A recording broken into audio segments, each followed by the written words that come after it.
Olá, tudo bem? Meu nome é Eva dos Reis, este é o meu sinal. Essa é a segunda videoaula que estamos disponibilizando aqui no nosso site do projeto Multimodal Libras. Se você ainda não assistiu a primeira aula, eu recomendo que você volte lá, assista antes de iniciar essa aula 2. Então, nessa segunda aula, nós vamos tratar a respeito dos recursos multimodais para a produção de materiais didáticos de português como segunda língua para surdos, com algumas explicações e exemplos de cada recurso. Então, vamos começar a aula. Eu vou compartilhar aqui com vocês os slides. Então, essa é a nossa segunda aula com a temática de recursos multimodais para a produção de materiais didáticos de português para surdos. Aqui na capa dos slides, vocês estão vendo a nossa logo do projeto Multimuda Libras e também o meu sinal. Os conteúdos da aula de hoje serão os recursos multimodais para a produção de materiais didáticos. Então, vamos lá. Então, na aula passada, eu apresentei para vocês alguns materiais didáticos de português como segunda língua para surdos, tratando a respeito, de alguns problemas que nós temos em relação aos materiais, por eles serem escassos ou por eles não estarem, a maioria, disponível para os professores, enfim, né? Eu recomendo que vocês voltem lá na aula 1 para poder assistir.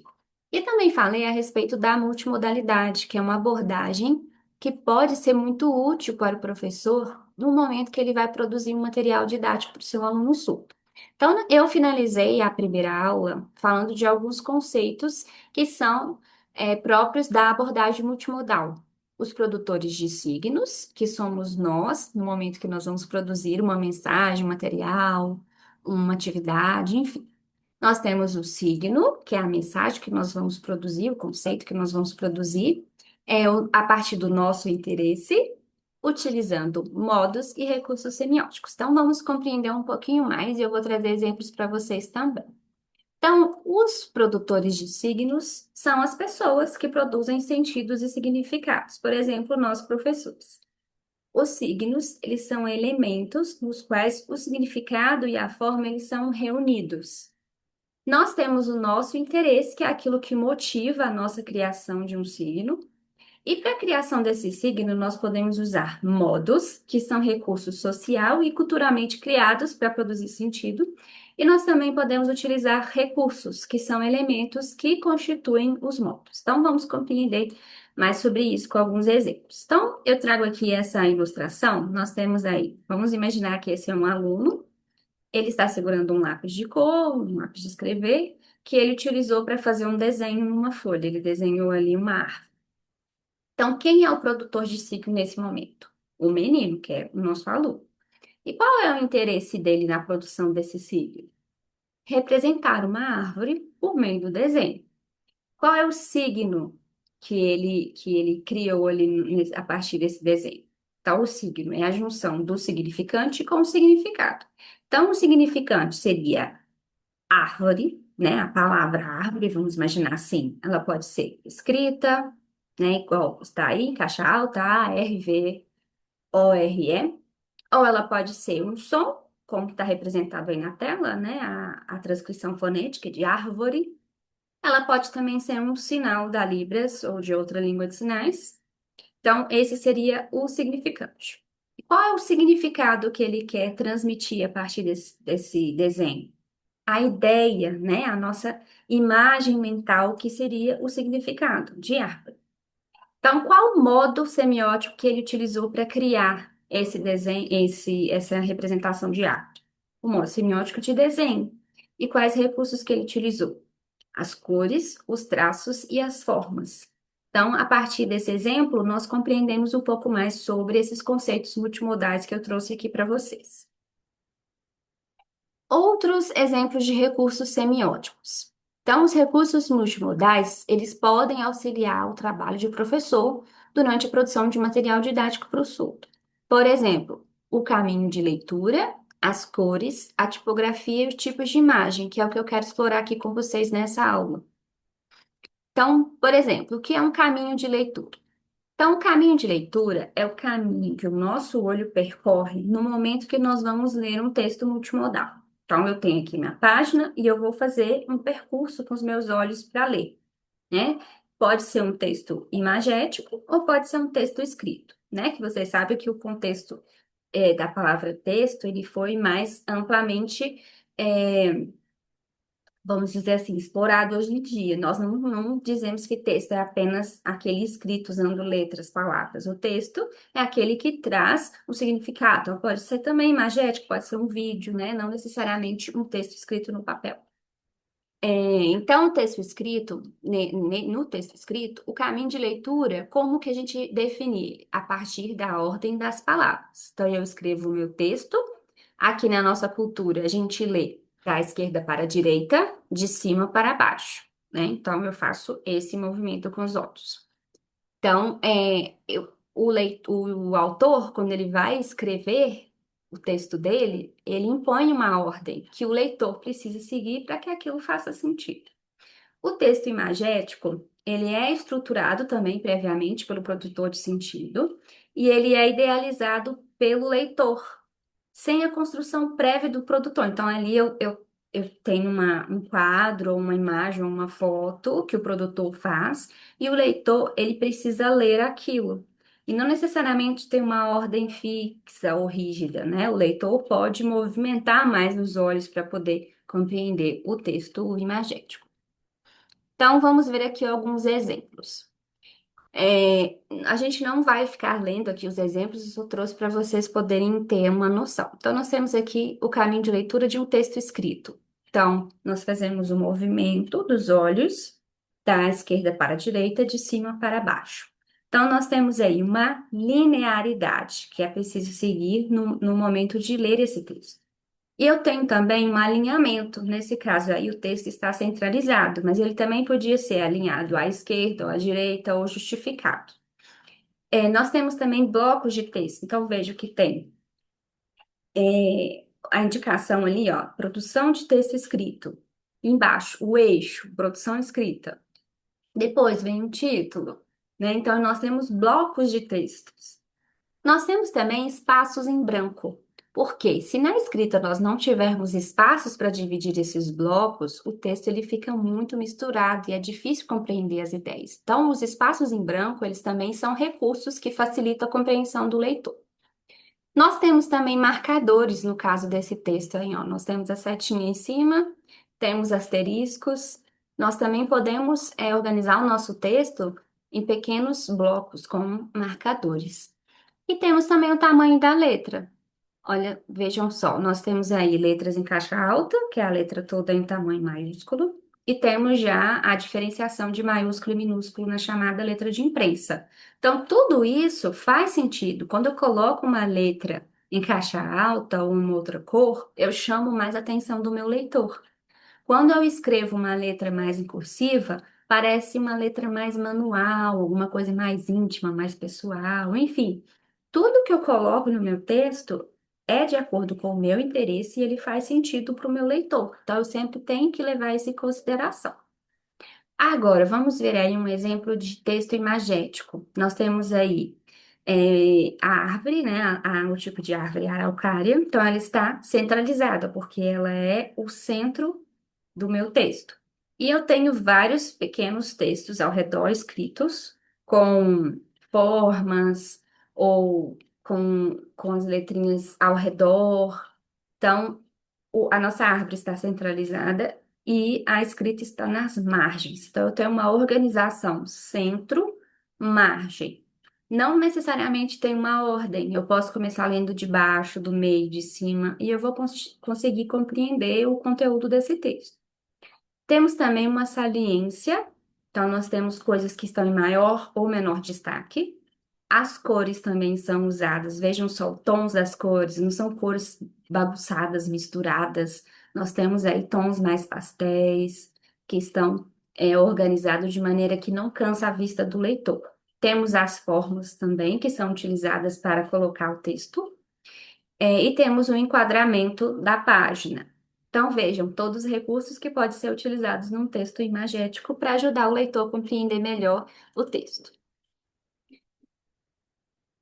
Os caminhos de leitura, eles podem ser lineares ou não lineares. Então, eu trouxe para vocês aí o exemplo. Nós temos na vertical e na horizontal. são caminhos de leitura lineares. Mas nós também temos não lineares, por exemplo, circular, na diagonal ou espiral.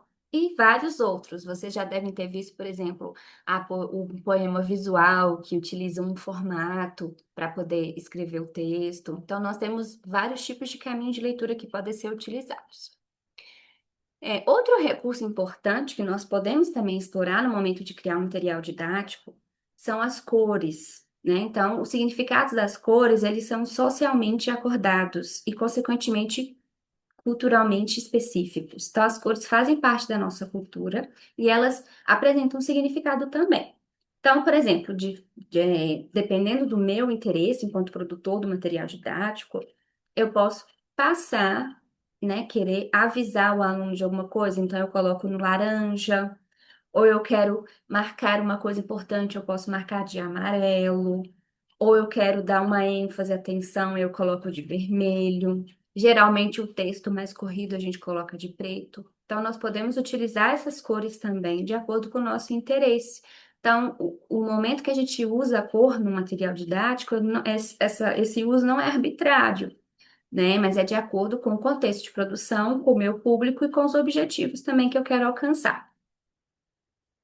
Então, no material didático, as cores podem ser utilizadas para representar pessoas, lugares e coisas.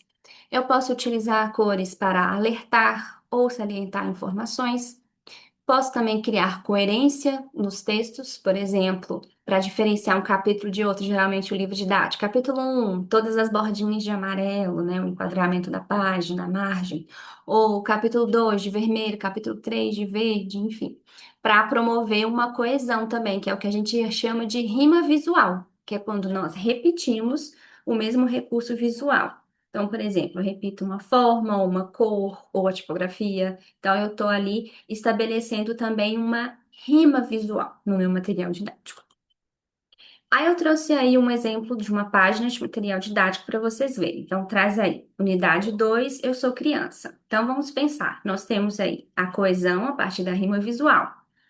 No cabeçalho da página, nós temos a cor mais vermelha, embaixo também perto do número da página. Então, isso traz uma rima visual. Então, todo o capítulo 2 ele traz essa cor nos seus destaques. A representação também de pessoas, de coisas. Então, a árvore, ela traz a cor verde, o tronco mais amarronzado, que está mais voltado para a nossa realidade. Então, as cores dos cabelos das pessoas, da grama, da casa, enfim, sempre remetendo a algo real. ênfase das informações. Então, por exemplo, ali, ó, eu sou criança, uma letra maior, com negrito de outra cor, de verde, né, para trazer essa informação. E também a coerência, a divisão dos capítulos do livro que eu já falei, né, utilizando a cor vermelha. Agora, outro recurso que nós temos, então eu já falei das cores e já falei também do caminho de leitura. Outro recurso importante é a tipografia, que é a fonte, o tipo de letra que eu vou utilizar. Então, até pouco tempo, a tipografia ela era mais conservadora, não tinha muito detalhe assim, até mesmo porque era muito difícil imprimir um livro, né? Pensando lá antigamente é, aquele processo chamava litografia, né? Que tinha uma prensa que tinha que colocar os tipos, que eram as formas das letras, então aquilo dava muito trabalho. Então, hoje nós temos novas tecnologias e nós temos também novas exigências. Então, a partir da tipografia, hoje nós podemos expressar novos sentidos, utilizando a tecnologia a nosso favor, do computador, da internet, enfim. Então, por meio da tipografia, eu posso demarcar elementos, então, unidades de um texto, então, o título de um jeito, os tópicos, né? Eu posso também expressar um grau de semelhança ou diferença, então, aquilo que eu quero que seja lido como igual, eu coloco numa letra, aquilo que traz uma informação diferente com outra letra. Eu posso também colocar em primeiro ou em segundo plano, tamanho maior e tamanho menor, enfim. E ela também pode ser utilizada junto com cor, textura, tridimensionalidade e movimento. Então, vamos ver aqui um exemplo de é, cor e textura. Então, nós temos aqui a palavra rainbow, do inglês, que significa arco-íris. que tem várias cores, as 7 cores do arco-íris para representar cada letra. Então, aqui eu estou representando um significado, um sentido, por meio da tipografia, juntamente com as cores. A letra B aqui a gente vê que tem uma textura, não sei, parece uma pele de uma cobra ou de um outro animal mais rugoso assim. Então eu poderia, por exemplo, utilizar para escrever o nome de um animal ou para representar a marca de uma bolsa ou de uma roupa ou de um sapato, enfim, né? Eu posso brincar aí também com essa questão visual. Agora, em relação à tridimensionalidade e o movimento, eu trouxe aqui também dois exemplos para vocês verem aqui. O alfabeto, né, que ele tem essa tridimensionalidade, então parece que a letra está saindo do papel. O professor também pode abusar desse recurso, explorar isso em sala de aula para fazer uma brincadeira ou uma apresentação diferente. Eu tenho também o recurso de movimento. Vejam só a palavra motion. Parece que as letras estão se movendo por causa desse recurso, dessas linhas que são acrescentadas nas letras. Então, é outro sentido também que eu posso trazer a partir da tipografia. Então, a tipografia, ela pode ser explorada também pelo professor no momento de criar um material didático. Eu não preciso ficar usando ali só o tradicional, o simples. Eu também não preciso rebuscar demais para não atrapalhar a fluidez da leitura do meu aluno. Então, quanto mais a fonte for tradicional para a escrita dos textos corridos, mais fácil o meu aluno vai conseguir ler aquele texto. Agora, se eu quero trazer um significado diferente, brincar com as palavras, com as letras, eu posso também acrescentar uma tipografia diferente. E por fim, nós também podemos explorar nas nossas atividades os tipos de imagem. Então, se a gente for comparar um livro didático lá de 1935 com um livro didático atual, nós vamos perceber que as imagens, elas sempre estiveram presentes nos livros didáticos, né? A partir do momento que foi possível incluí-las nessa impressão. Mas hoje em dia parece que as imagens, elas funcionam de uma maneira diferente de antigamente. Nós podemos perceber que tem uma composição diferente ali, de como que a escrita e a imagem, elas se interagem no momento de ler o texto. Então, antigamente, parece que as imagens, elas eram mais ilustrativas, elas não tinham muita, uma questão que o aluno precisava focar, interpretar para ele poder compreender melhor o texto. Aquela imagem simplesmente acompanhava aquele texto ali representando a mesma coisa que era escrita. Então, eu ia falar gato, aí eu ponho um desenho de gato, por exemplo, nas cartilhas antigamente que eram utilizadas para alfabetização. Então, hoje em dia, nós temos uma combinação maior de imagem e escrita, e isso demonstra também essa mudança social, uso de tecnologias, enfim.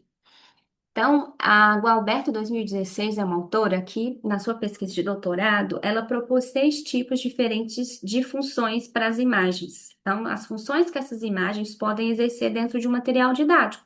E isso a gente pode pensar tanto no momento de usar o material em sala de aula para explorar aquela imagem, quanto no momento que eu vou criar a minha própria atividade e preciso acrescentar uma imagem.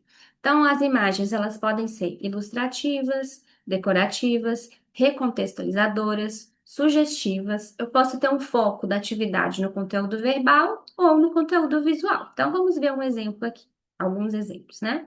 Então, nós temos essas duas imagens do livro português para crianças surdas que eu mostrei para vocês. Então, nós temos aí a imagem do personagem que foi criado para o livro é uma imagem ilustrativa, porque ela reproduz aquilo que está escrito lá no balão de fala. Então, o personagem diz: Você sabe para que servem esses documentos? E aí ele está segurando os documentos na mão. Assista ao vídeo para ter mais informações. Então, é uma imagem que ilustra aquilo que o personagem está falando. Então, ela é ilustrativa. Nós temos também as imagens decorativas. Elas não têm um significado. Muitas vezes elas estão ali só para enfeitar. Por exemplo, a abertura da unidade 1 do livro, ela traz essas florzinhas coloridas, que elas não têm um significado certo. Elas estão ali enfeitando o material para trazer algo mais prazeroso, mais lúdico para o nosso aluno. Nós também temos as imagens recontextualizadoras. O que que isso significa? Quando eu tenho um texto de um autor, mas esse texto não tem uma imagem, ou eu quero mudar a imagem, então eu vou procurar na internet ou em outro local uma imagem que possa ilustrar esse texto. Então, eu vou pegar uma imagem que não fazia parte desse texto para recontextualizá-lo. Então, é uma imagem que tem relação com o texto, mas ela antigamente não estava ali. Mas eu posso utilizar para ajudar a ilustrar o texto, para o aluno poder compreender melhor. Já a imagem sugestiva é aquela que traz algumas dicas para o aluno conseguir responder a atividade ou que ajuda ele a compreender melhor o texto. Então, por exemplo, nessa atividade, ó, leia as frases abaixo, depois pinte a frase que melhor combine com cada cena. Então, ó, tem uma imagem do menino segurando o peão. Então, o aluno tem que marcar: o peão roda no chão, o peão roda na mão de Vitor, o peão roda no pé de Enio. Então, se na imagem o peão está na mão, então a resposta certa seria a segunda. Então, são imagens que trazem sugestão, que ajudam o aluno a compreender aquela atividade e responder. Nós temos também imagens com foco no conteúdo verbal. É quando aquela imagem está ali, mas eu não vou explorar aquela imagem para o aluno refletir ou ele pensar em alguma questão ali do texto. Eu vou utilizá-la apenas como um pretexto para a minha resposta que vai ser escrita. Então, por exemplo, nós temos ali um desenho de um gatinho em cima. Eu tenho o tracinho de olhos verdes. Então, eu tenho o quê de olhos verdes? Eu tenho um gato, né? Então, o aluno vai usar aquela imagem para ele poder escrever a palavra. Então, o conteúdo está no foco verbal e não na imagem. E eu tenho aqui o segundo exemplo, que é o foco da atividade no conteúdo visual. Então, quando o aluno precisa do visual, ele vai explorar a imagem, não o texto. Então, por exemplo, o texto escrito, né? Então, por exemplo, observe as fotos de outras famílias. Aí nós temos a família grande, então a foto de uma família grande, e uma família pequena, a foto de uma família pequena. Então, ela precisa dessa imagem para ela poder compreender o conceito de grande e pequeno. Então, esse seria o foco da atividade no conteúdo visual.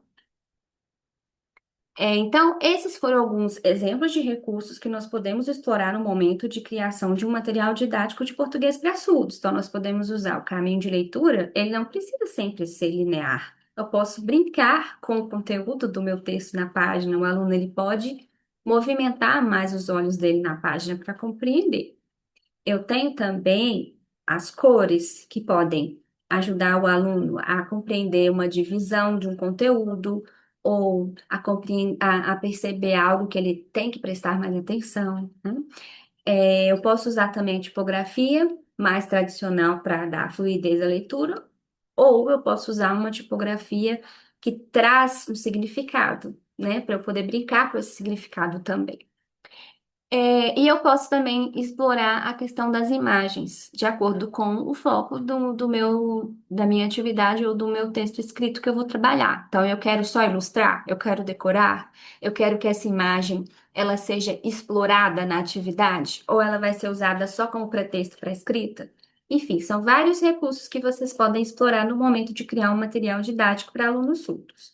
E outros recursos multimodais que também podem ser explorados que vão ser conteúdos para outras aulas aqui do nosso site são os vídeos, os esquemas, mapas mentais, quadros, gráficos, língua de sinais, escrita de sinais, formas, os QR Codes, né, que ajudam o aluno a ter acesso ao vídeo em Libras, por exemplo, ícones, animações, entre outros. Então, são vários recursos multimodais que vocês podem explorar no momento de criar um material didático para o seu aluno.